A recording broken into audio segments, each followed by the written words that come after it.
So hello everybody, how everybody doing? So I want to come up here. I haven't done one of these types of videos in a minute. So what I want to do is do a pre-full moon reading with the Pisces energy for October the 10th through the 11th.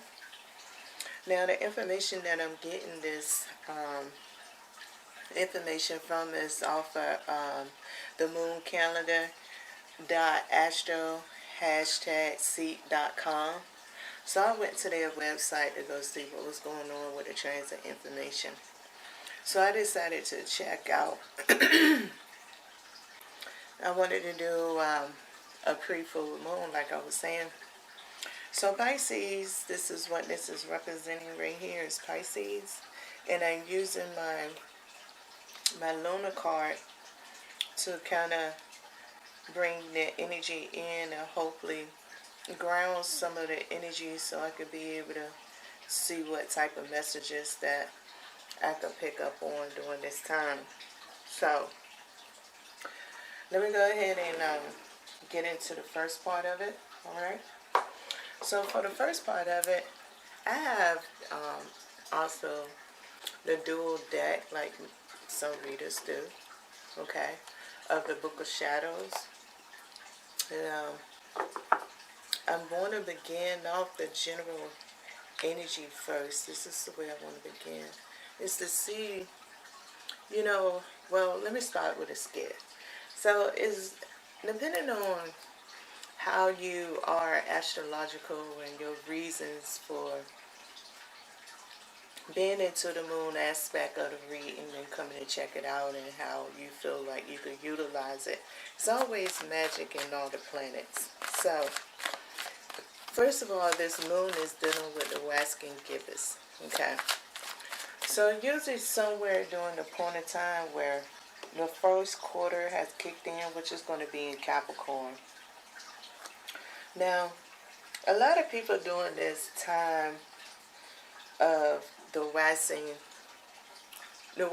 gibbous for sure. Sometimes the waxing gibbous for some people who's into moon magic might, I feel like some of them like to use this time to be more creative. But it's also a preparation for some traditions when it comes to the waning moon.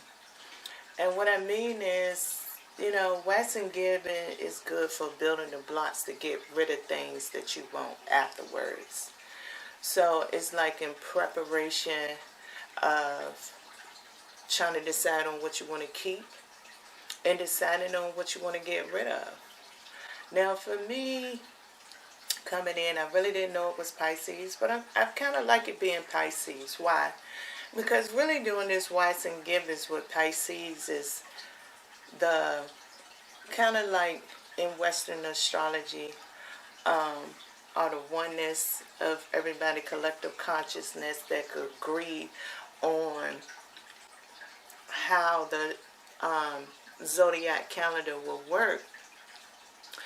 Pisces is the cutoff point, and then Aries is the beginning point.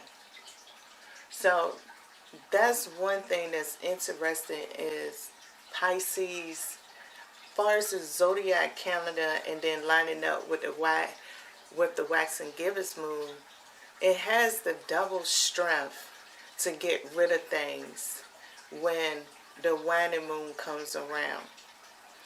It's a good time to use the full moon to try to see whether you plan and plotted right. It's not good to correct your errors though, because Pisces is falling right there before the moon is really full. Okay. So it's not a lot of room or margin to correct errors, neither. I don't think so. It might be other people that disagree or agree. Not sure. But this is just all my personal opinion from my studies and experience and intuition, okay? My spirit guides' assistance. So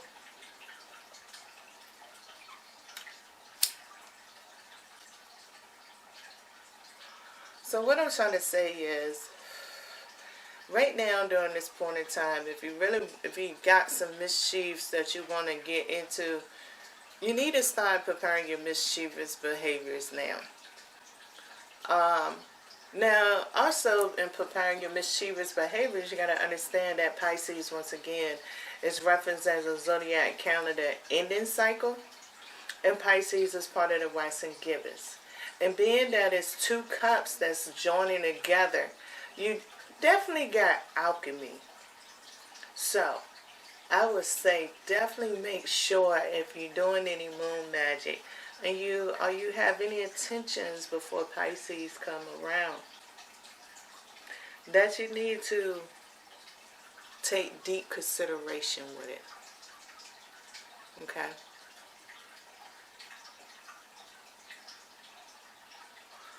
So, I want to go in and see what my spirit guides would like to tell me about the general view of this Pisces moon energy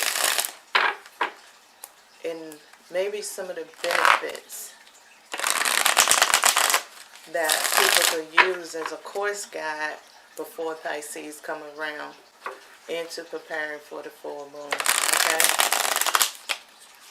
Good luck to everybody who had their own intentions. Wish you well. Understand that Mother and Father is the final judges. No matter what books we tell each other, we in control of our destiny because we made our choices to make and create anything that we wanted during this manifestation. So whether it's successful or not, you was in control of your destiny when you took and decided to do whatever you do. So I wish everybody well and hope everybody enjoy the conversation that me and my spirit guides is about to provide on this platform.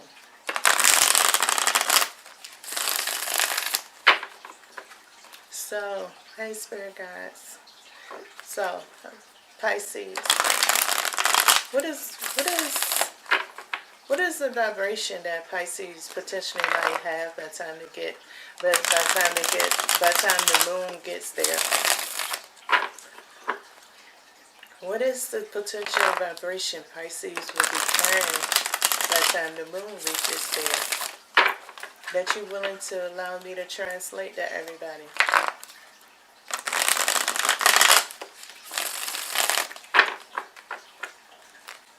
Can I have 4 cards? So I'm using my As Above section of the deck, out of the Book of Shadows, to get this message.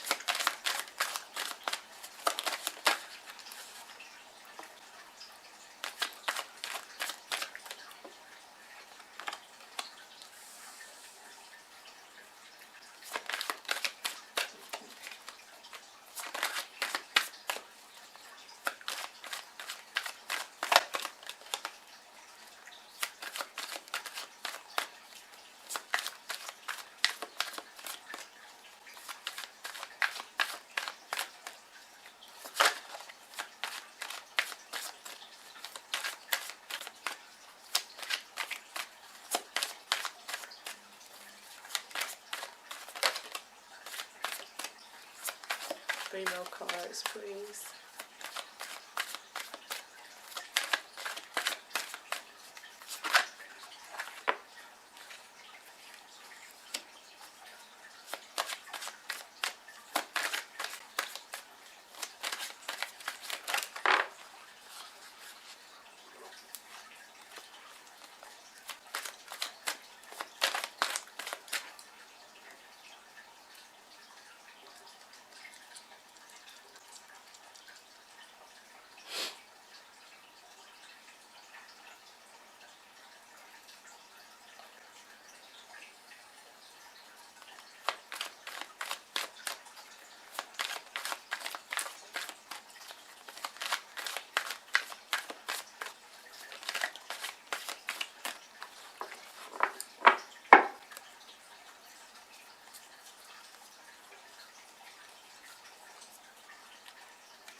one more card, please.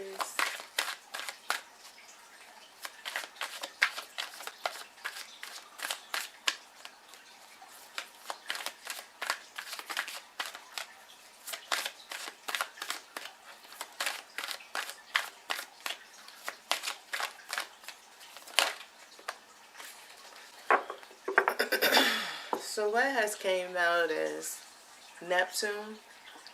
Now, as above that, Neptune is represented by the fire sign.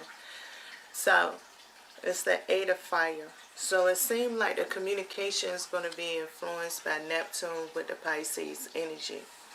So, we have the 6 of air, which is more influenced with research and knowledge with this 6 of air. Okay. Then we have the 6 of earth. So this 6 of earth is more about curiosity and hidden things. It's more function like the high priestess.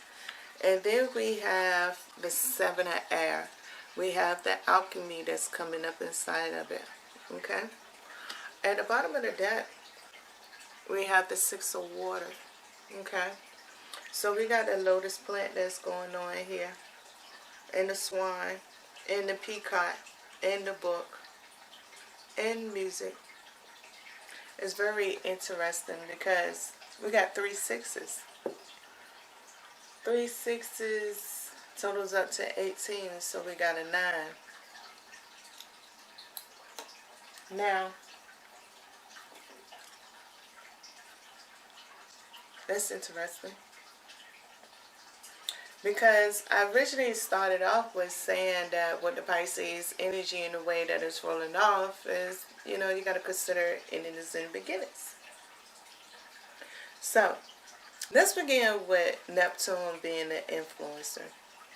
So, it seemed like one thing that you could know for the post, one thing about the pre-full moon energy and moon magic, it's almost like no matter what you do at this point in time, okay, between now and then, you're still going to get the vibrational feeling that it's been approved. I believe that's where the 6 of earth is kind of coming in at, with this 6 of earth right here. I don't have a book over here beside me to read it out. But if you could take notice, there are 4 groans. Now, everybody don't like them. So, first of all, this picture is already with the 6 of Pentacles, okay? 6 of Earth. Everybody don't like groans. So, right there, 4 of them is in the dot. 2 of them is seen. You have to choose on something that it's kind of let you know that, say if you don't like groans, then it's telling you on the odds and the even of how Pisces is going to be functioning for you. Now, if you like groans, it's more of a sign and a clue to let you know that whatever you're manifesting is going to be in a process form. There's going to be some things during the full moon that you're going to have the opportunity to either rectify, change it, but you might need to reevaluate it, okay? There might be some things that you need to reevaluate. Now, when the moon becomes full, and this is where I feel like it's representing when the moon becomes full. Okay. When the moon do become full at this point in time, you need to understand that it's in the making. Especially with those 3 coins or buttons or whatever way we want to say them. They kind of remind me of the 3 of Pentacles in the traditional tarot, of coming out and like, now the work is in progress, there's no turning back. Now Neptune is in charge. And maybe I'll go get the book to read that out. Maybe I will. I didn't feel like it. But Neptune kind of making me want to do it. So it's an influence.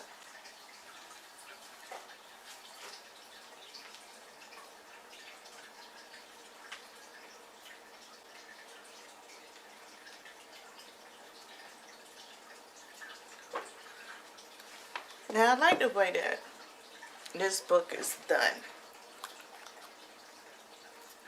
Because Neptune is not common in the Wiccan tradition. So this deck is really based in a unique way. But let me go ahead and read the Seven of Fire out, okay? It's kind of nice. I like it.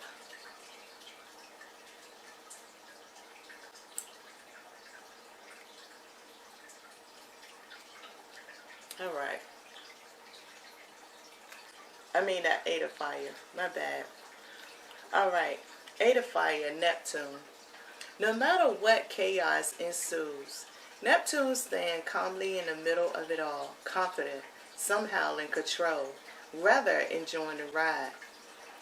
There's a saying about magic being done with smoke and mirrors.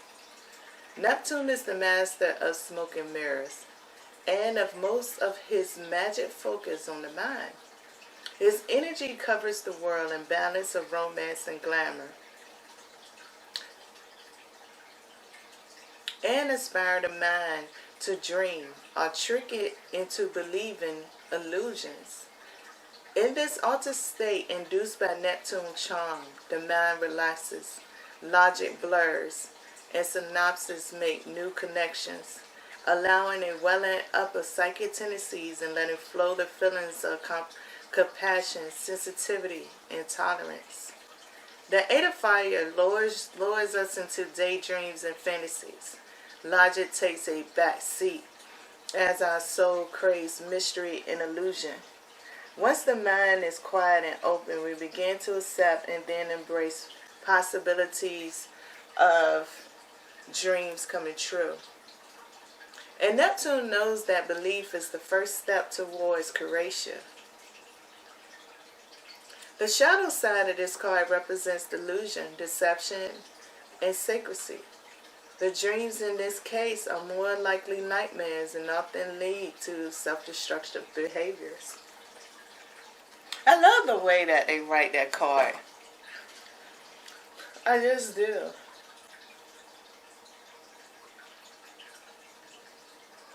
So, you know, it's me with my spirit guides, and I'm going inside my ego again. It could be Neptune just giving me the dreams. Because I did read the book. Who am I? I mean, I was told one time before that you're actually supposed to be fake when you read the book. So maybe Neptune is having me go into a dreamy state of this illusion that I'm really good at something that I'm not. But it feels good. So, I mean, the words is true. It does lure you, right? At least it's luring me. So like I said, whatever you do, expect broken promises. Okay? And expect promises to be complete.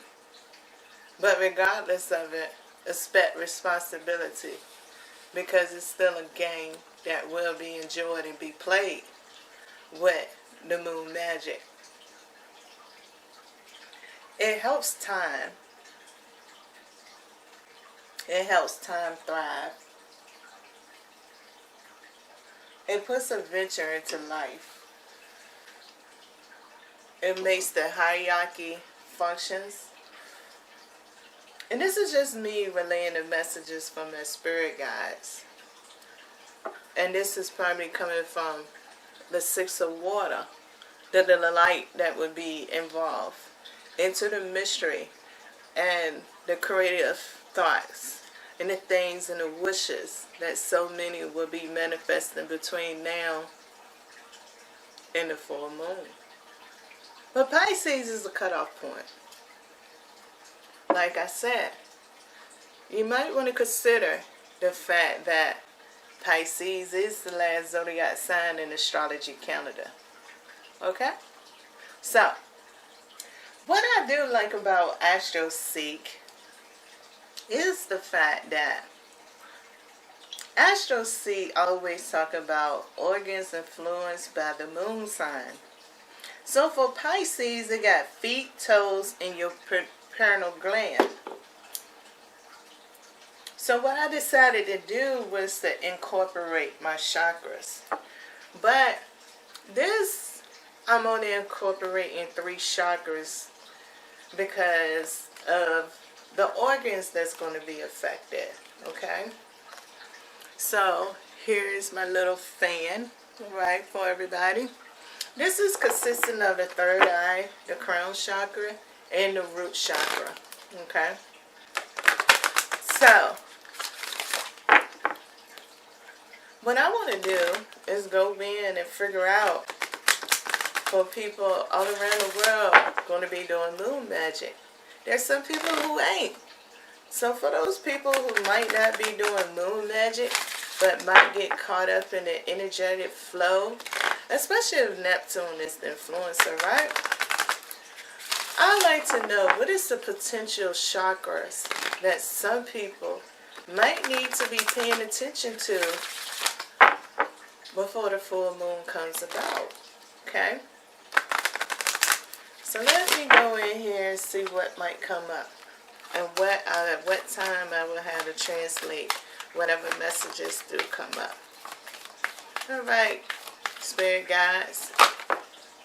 That's one of them. Is that the only one? Is there any more of them? Want to do one at a time? Okay. Well, my spirit guides want to do one at a time. We'll take it and go by time. So the first one came up is the mind. I really don't even read these, but I'm going to go. So I would like to read the mind out. Okay?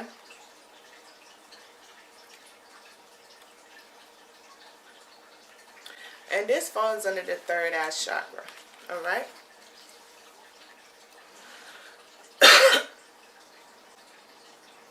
The card story. Within the calm focus of a single moment, a young woman trusts enough to look within.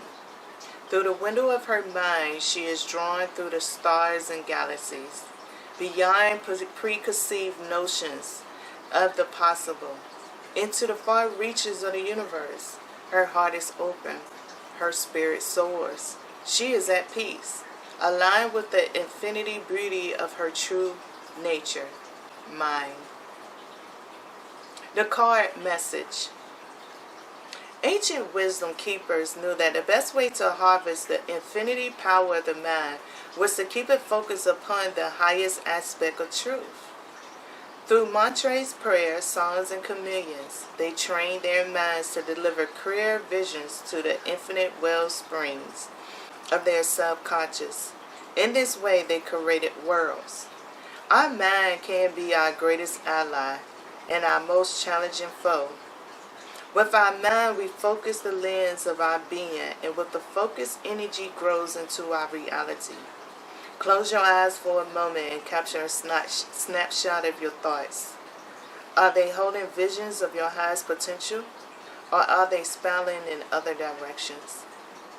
It is time to sharpen your awareness of activity of your mind, and to call upon the incredible resource to be true and trusted guide. Train your mind to focus on positive aspects of life and to remain open to new concepts and ideas. Whether you enroll in a class, learn a new skill, or enter a new meditation practice, now is a great time to expand your knowledge and enrich your ability to harness your true mental power. Part of developing the gift of our mind is to learn how to focus while remaining open to new ideas and higher ways of thinking. We must resist the temptation and get locked down to what we think we know. Be willing to let go of the rigid judgments and fixed perceptions. Stay loose and open to the potential of something new entering your mind. This card also encourages you to take time to daydream and to use your imagination. Time to allow free-flowing thoughts to strengthen the more creative side of your mind. Time to trust intuition and to make choices occasionally from a hunch or a feeling, rather than from a well-thought-out rational plan. Just allow your mind to settle and follow the flow of life. A calm-centered mind can easily align with the flow of a higher guidance. Find out what creative, imaginative places your mind can travel to if you let it loose. Expand and free your mind, and the rest will follow.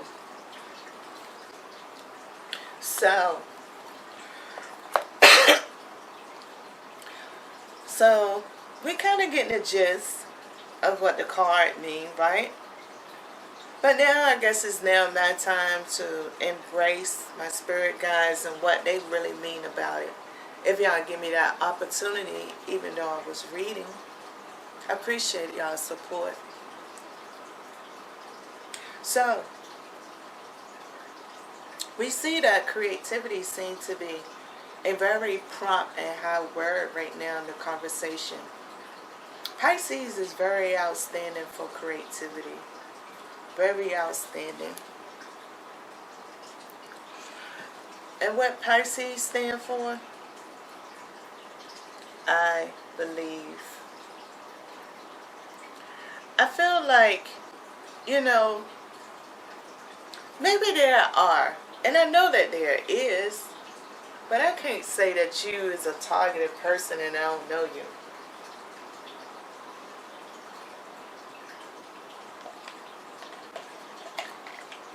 But what I can say is, everybody is a target, even if we target our own selves. What do I mean by that? When you open up the mind, you begin with a target. You should. And like the book was saying, this young lady's target was herself. She wanted to see something within the stars and the galaxies that was beyond. And she had to place herself in a meditation state to target herself. Now, some people will do moon magic targeting their self. Meaning that some people might do it to get jobs. Some of them might be doing it to break curses.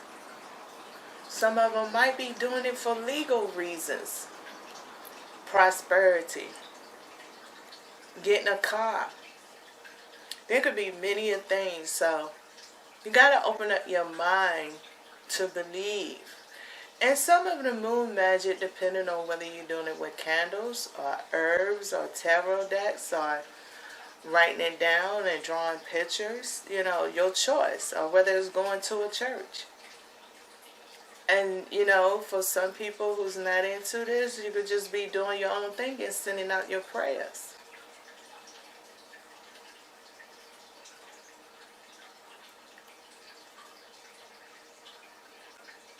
So sometimes in the course of moon magic and situations like this, I think people should be aware that when moon magic is done, no matter which way, it requires the use and the resources of humans to get it accomplished.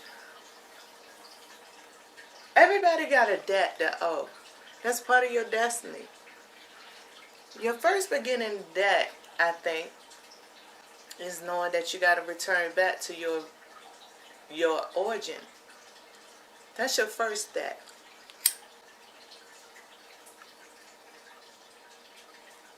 Then while you're on earth, you're self-discovering your origin so you can fulfill your debt.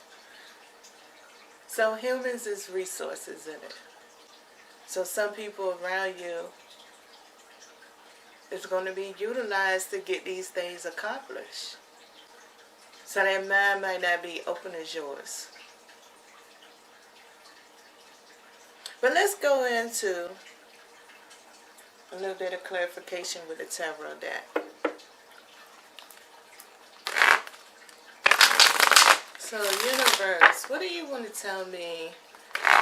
What will you tell me about this chakra, this third eye chakra energy of the mind? What do you want to tell me about it?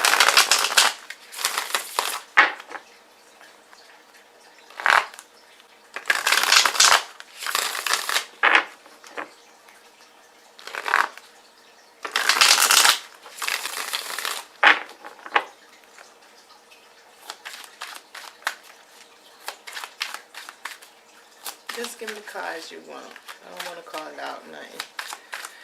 At least two. Let me change my mind. At least two. So we got the Wheel of Fortune. We got the King of Pentacles. We got the Seven of Pentacles.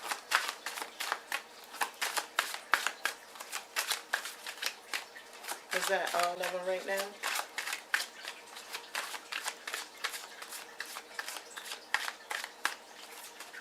Yes. Okay.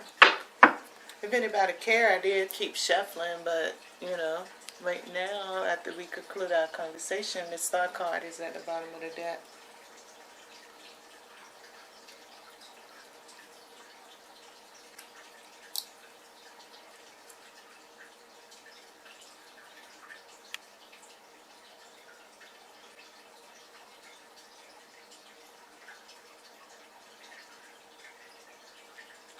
So, we got the Wheel of Fortune that it came out. We had the King of Pentacles and we had the Seven of Pentacles.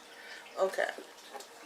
So, I feel like the message that's coming off of the Wheel of Fortune is, and with the King of Pentacles, is to remind people that fate is always turning.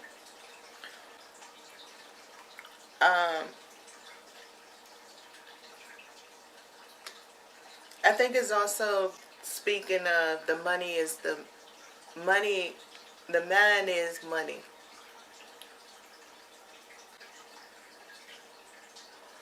Right now in the digital community, your mind is more precious than a dollar bill. Your mind is the money.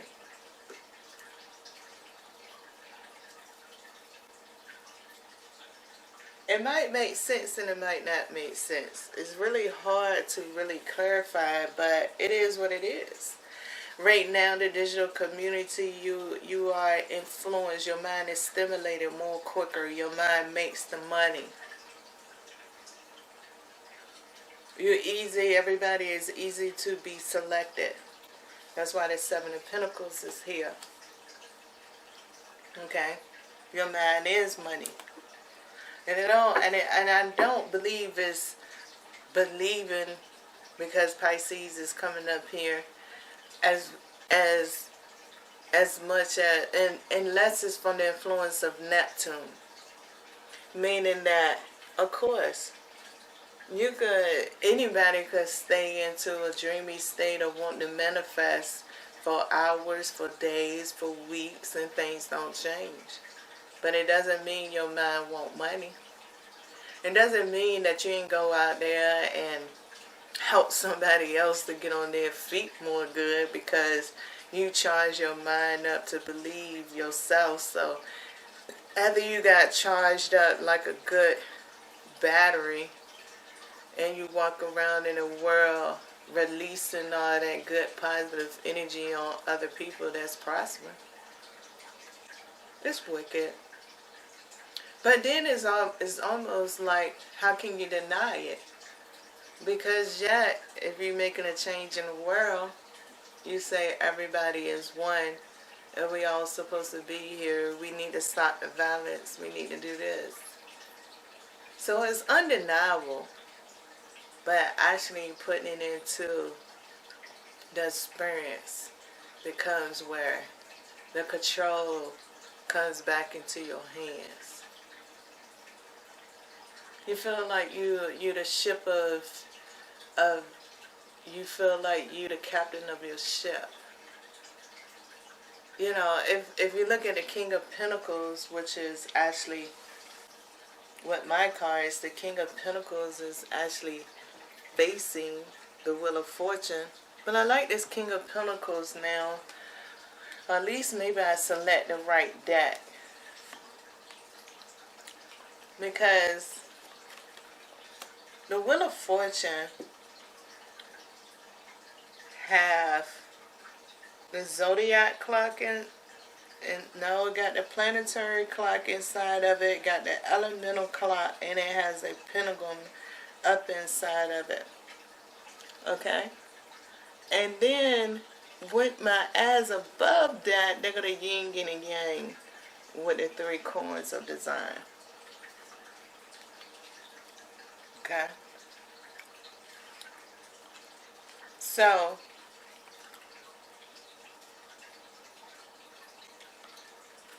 what I'm saying is, well, the outside of it do have the zodiac clock too. The inside of it has the planetary. So, it's not... Let me get a little bit more clarity. Because, I love talking in my mystery. I love talking in my parables. I just love it. You know what I'm saying? For me, because I think it's the greatest thing. It's like reading the newspaper back in the days before YouTube and going to see your zodiac. It's talking in a parable. It didn't tell you who was coming after you or anything like that. It just told you what it was going to be like for the day. That's all it did. Now, when you go for something personal, yeah, expect something that will resonate with you. You know, mine usually resonate in the way that people time travels. We have good conversations. I love it. So, let me get clarification of the Wheel of Fortune. Alright, let me get a little bit more clarification for the Wheel of Fortune. Because see, I'm talking about the mind and I'm talking about the chakra. So it's like the turning of events is going on, the influences. At least right now at this point in time, we know that Neptune got potential influence. Now, one thing else that we got to consider during this time is the sun. The sun is in Libra. So not only that, you got a 4 that's going on. Now, this 4 could be what way? What way is this 4? Is it, which 90-degree angle is things going to spin for you? And Western Gibbons is usually represented in the 90-degree angles getting closed down, you know? So, what is this 90-degree angle that's going on for you? Now, you might, even when it comes to your moon magic, you're going to have to do it from a 90-degree angle. If you're trying to do something at whole 360, which usually people classify that to be the air element. When you're kind of messing around a little bit with the 90-degree, they usually just classify that kind of to be the ether or the spirit. From some of my knowledge that I have with most people who really practice moon magic. Your 90 degrees is the ether, which is yourself. Which could be where the King of Pentacles is representing that. Now, you got the 3 of Pentacles. So, if you're considering moon magic, you might want to try to pull out at least your basic planetary placement. Because you're doing moon magic, which is not really a planet, but we call it a planet, right? So, you need to consider, I would definitely think about considering what Pisces is positioned at, whether it's in your chart, and consider to incorporate that Pisces energy in your moon magic. Meaning that, look at your chart. If you got your birth date, then you get your housing chart. If you just have it on your planets, it's what's up. But that's really all that's going to come up for you if you don't have your time. Now, and then it's going to also tell you the aspects. Go down in your chart. Look at how, or if Pisces is around, okay, or Libra is around. see whether that energy, especially if it's like the sun, go to the sun, and the sun is conjuncting with your moon or anything of that nature. You need to consider the pathway of your magic. Or opposition or sextiling. You need to consider those. And what is that degree that is actually functioning in. Okay? Because each 9 out of 10, if I got it correct, majority of it is coupled off in 30 degrees. Okay? For each group of elements have 30 degrees. Okay? So, meaning Pisces. So Pisces, you need to consider the degree.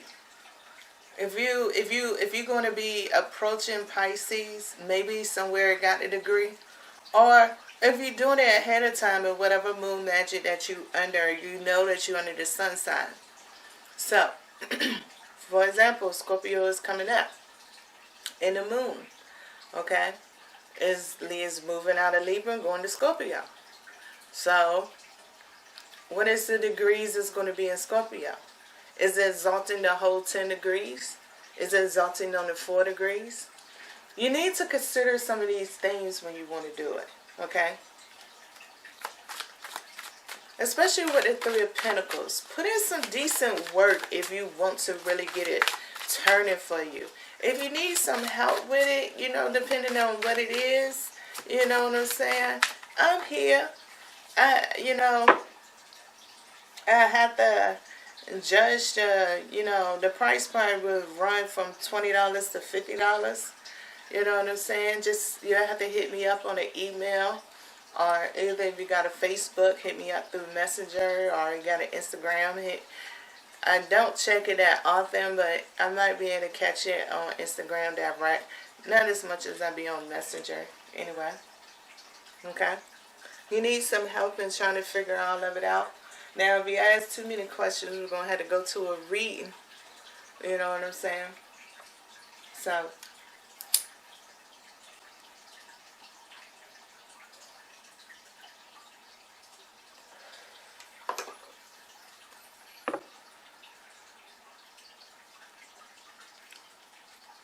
and that will make the price go up. Shouldn't be past 50. But, you know what I'm saying? But we could work something out with it. So let me get clarification for the King of Pentacles. Okay? Let me get clarification for the King of Pentacles. Well, we got Temperance. Be optimistic. Okay? Don't be assertive. Don't be aggressive. Be passive.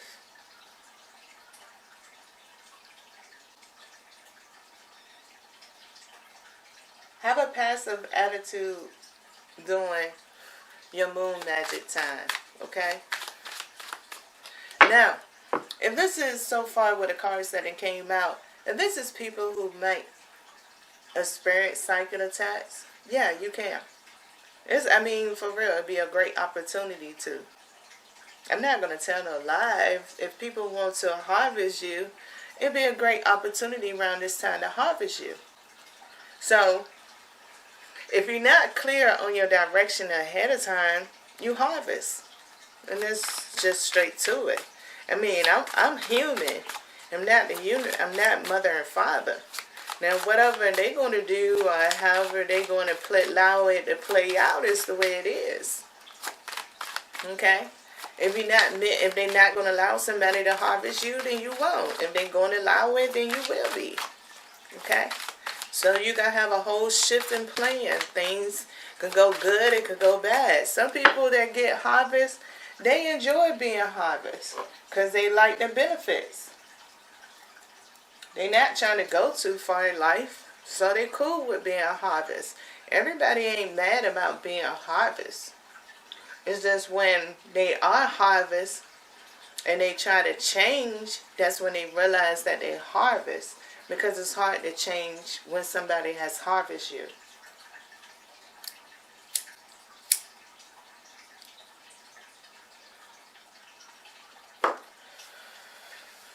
You don't have a lot of demands. And a lot of times you don't have a lot of demands because they're keeping you busy with the things that you're satisfied with. So usually until you hit a boredom, and if they normally during that time of hitting boredom, they usually have you recycle something or have somebody come back around to perk you back up so you could stay, under that control.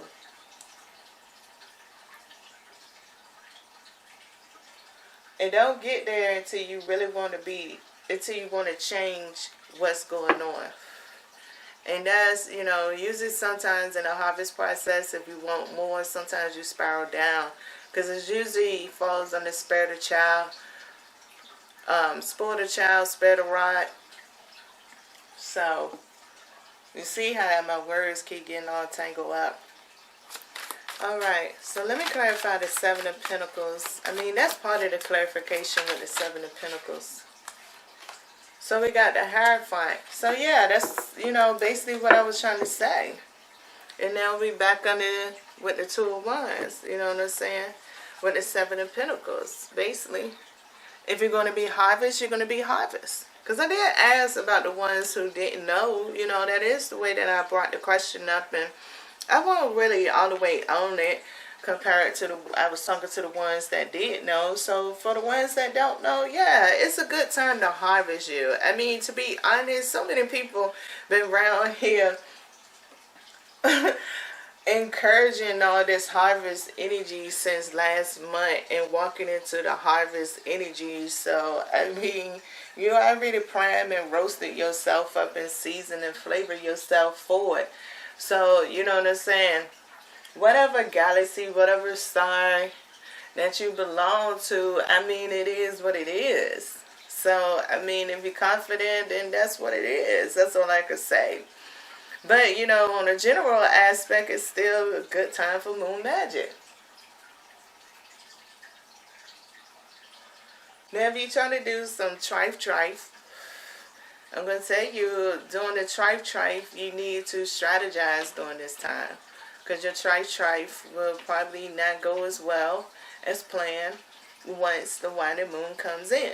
So, it's not good to, it is good if you're trying to break spells or anything, break curses and all of that kind of stuff. If you want to attempt to do it, any type of cord cutting and all of that kind of stuff right there, it's a good time to start prepping up to see what the result's going to be for it.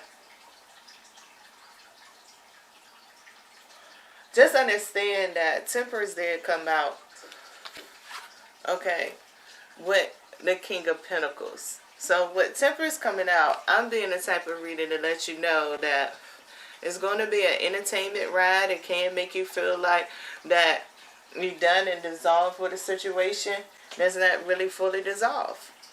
But it might be temporarily go away for a little while until it resurfaces itself back up in the way it needs to, if it's something that you have to complete. If it's not, if you think that you've been hexed and it's not one, then 9 out of 10 it might surface back up. Or either y'all going through a battle of magic. So if you think that you've been going through a battle of magic with somebody, I would definitely take this time to prepare to find out if you're going through a battle of magic first, instead of keep trying to do a release of a hex or a curse. You need to find out, because you need to re-strategize. Because if you've been doing it for a long time, you and this person is accustomed to fighting in magic. So they might already be way ahead and step of the game of you, and could be repelling, because it'd be a good time to put up a shield with Pisces. In Libra energy, you got double influences that work out.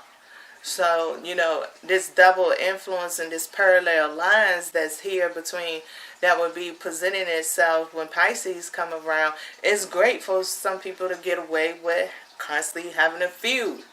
Especially with Aries coming up for the full moon. You got to consider that. Aries will bring the wrath and the storm during that full moon time. So if you constantly in a battle with somebody, you might want to take advantage of the full moon to actually do something different. Okay? So, I really don't have time to go into another aspect. I didn't drain it all. Probably bored. I don't know. I enjoyed the conversation myself because, I mean, it is a heightened energy that's going to be utilized by the universe. I just did the zodiac signs. So it is going to be a heightened energy that's used by the universe. So that's a third line that's going to be involved in it. Now, as far as humans, y'all get to utilize two of the parallel lines that will be going on. But it's all of, that's all I could say. It's not about broken promises. But, I mean, everything got potential. I'm just a laid-back reader. I don't, you know what I'm saying? I'm just a laid-back reader. I'm an old soul, so I speak from an old soul tone. So, this is this is all that I got right now that I'm going to record. I'm going to do a full moon reading too. But this is all I got. Until the next time, y'all stay positive and be safe.